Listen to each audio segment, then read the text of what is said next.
Well, let me tell you the story of how we got here. So in July of 2008, we launched our Greenville campus at the old Bilo off of Roper Mountain Road. You know, it was a really exciting time. We didn't realize how exciting because in 9 months later, Bilo went bankrupt and they were like, hey, you got to get out of the, we need to take a hike. So we had to leave all of this investment that we put in there and move our first campus, this new campus. We had to move that to the Greenville Convention Center. And we thought, you know what, we'll be here for a year and then we'll find some other place, a permanent home, and that'll be that. And it'll be, no big deal. 11, almost 12 years later, we have still been having church at the convention center, but every year or so, there would be this hope, okay, we found this piece of property or this thing over here might work out for a permanent home or this kind of thing. Every single time we would kind of put that in front of our people and be like, all right, y'all, let's get excited. We're about to, make a move over here to this particular property, and it would just be a letdown. Growing in the hearts of our people was this sense of, yeah, I'll believe it when I see it. As we, every single year, tried to hope that God would provide for us a new home. A permanent home, not just a new home, but a permanent home in Greenville, this city we love so much, this city that we felt like God has his eye on. He sees something about what's happening here in Greenville. And so that, leads us to 2016, 2017, where we're still looking, we're still exploring different things. But in those years, God had given us the gift of a new way of thinking. And so that's why along the way, we didn't have an eye to this and we didn't know what God was up to at this particular moment. But I think if we had been able to hear his thoughts, he would have told us, you think that your work in Greenville started in 2008, but actually in the mind of God, the work of NewSpring Church in Greenville actually began much earlier in 1939.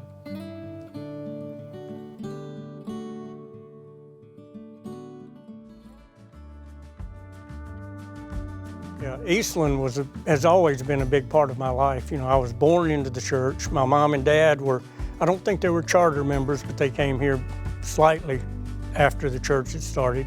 Eastlan Church was founded in Greenville here in 1939 by Pastor G.B. Lee. And under his pastorship, the church grew and prospered and ran out of space. So we needed more facilities, a larger building. So the deacons then bought the land here in Greenville on Pleasantburg Drive, and the church was finished in 1961. It seemed like it took forever, but it was well worth it. We had quite an active church. We had a large youth program, had a lot of visitors, a lot of new members, and we were growing and thriving.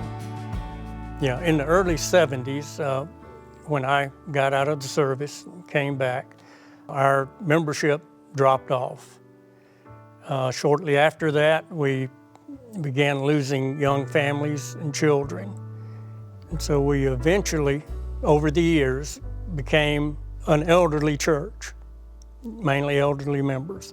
And unfortunately, we had fallen on financial hard times with the loss and decrease in membership.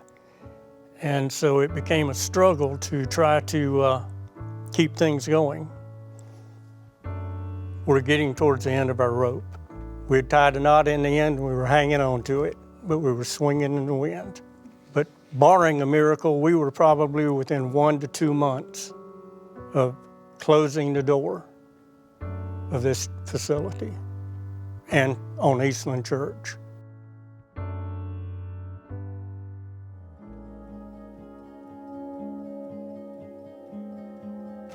The first time I met Pastor Jim was at that meeting on that Thursday in September. And I think you and I just met cordially, like at the beginning of the meeting. Passing. And I didn't know who anybody was. Right. And I think they expected us to, just slide a check across the table for $6 million and say, okay, we appreciate you guys. Y'all go do your church somewhere else. We're going to tear everything down and just start from scratch. And at that point, for us, we had no interest in doing that.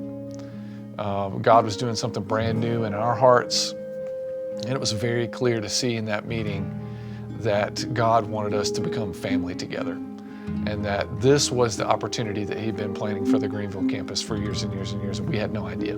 Almost from that first meeting on, I sensed that this was the Lord's will for Eastlan. And I think that's just a microcosm of how God's gonna blend things together. The diversity, whether that's generational, whether it's racial.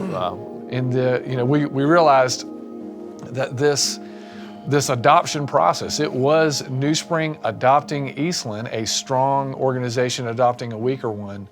But along the way, what I realized was that from a family perspective, Eastlan was adopting us like grandparents adopting children, inviting them into the legacy and inheritance that had been built for decades and decades and decades. There were so many of those things that we just had no idea at the outset that we desperately would need, that now have become blindingly, brilliantly clear. That God's desire to make Eastlan a beacon on a hill is something that he's marked NewSpring with. We don't get access to that unless we yield to this adoption process the same way that Eastlan has. And at the very end of the meeting, I think either you or Howard invited Miss Vida to pray at the end. Miss Vida, who's been, long-time Eastlan member, she was on staff as the church secretary back in 1955. Y'all invited her to pray at the end of that meeting, and she prayed something on the order of, God, you called us to be a beacon on a hill, but our light has grown dim, and now you're giving us the opportunity to shine again. Don't let us sin by missing this opportunity. She prayed something, it was huge. Over the years, that beacon has gotten dimmer and dimmer and dimmer. It's not as bright as it was shining in the 1960s, 70s, and 80s. And I think right now God has given us the opportunity. He has given us fuel to put back into that beacon. He has given us some batteries to recharge. And if we will just take that as God is giving it to us, this beacon on this hill will shine brighter than it ever has. And you look out and you think what God has given us. So let's remember, we have to be recharged. So let's pray, ask God's will. We know God has a will and a plan and a purpose. So let's just remember to think on God's plan in person. And we cannot have God's will until we relinquish our will.